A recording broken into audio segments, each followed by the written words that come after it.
Bahar, your father is Iranian. He was in Canada visiting you and your family, but went back to Iran a few months ago. When's the last time you spoke to him?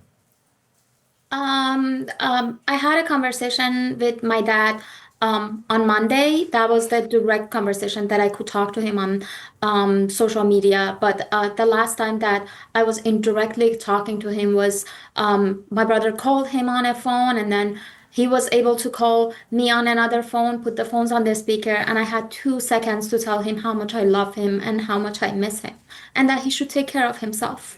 Yeah, I mean, I can't imagine how tough that is. And I've heard similar stories from other Canadians with family ties to Iran. As I understand it, where he's staying is close to where some of the bombings have happened. Is that correct?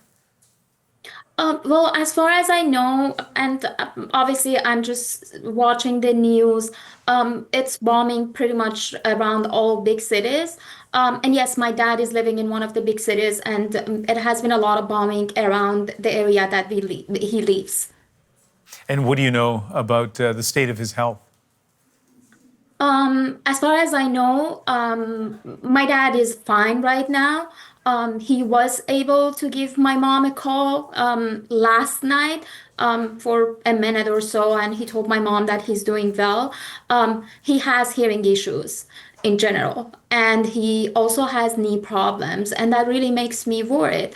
I'm feeling a little bit better today compared to yesterday because I heard that he was able to relocate to my uncle's house, which is in another city close to my city.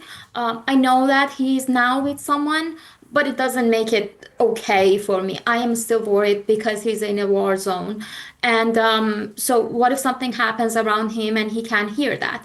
What if people run away and my dad can't? These are all different things that really makes me worried about him. And I'm helpless. I don't know what to do for him from Canada here, and it is very stressful.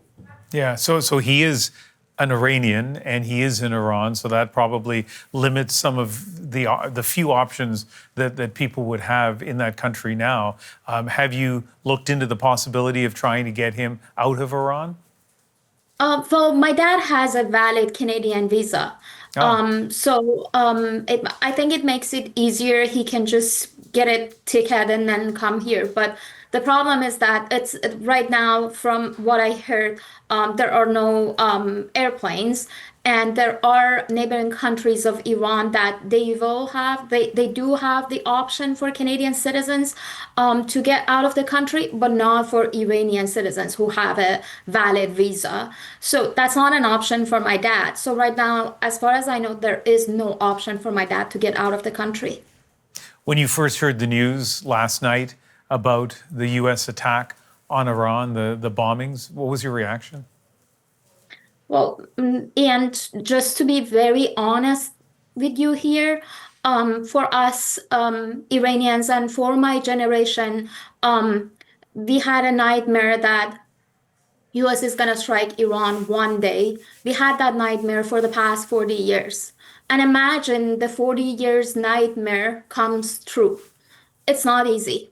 But just to tell you how I feel about it, I really don't know. I just know that when everything happened, when Israel attacked Iran last week, I went through different stages of emotion.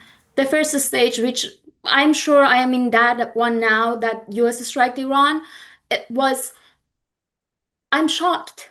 I can't believe this happened. Am I worried? Yes, I am. Can I do anything? No, I'm helpless. Can I talk to my family? No, I can't. I'm so scared that and this comes to my mind any minute that I think about it. Can I see my dad again?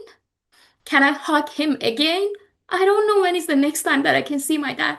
But this new attacks on Iran really worries all of us because it makes it more uncertain for all of us, all Iranians around the world. And for me, who has her dad back in Iran, I just want to have him here. Bahar, I'm sorry for the situation you're in, and I hope you get in touch with your father again soon. Thanks for speaking with us tonight. Thank you, Ian, for having me today.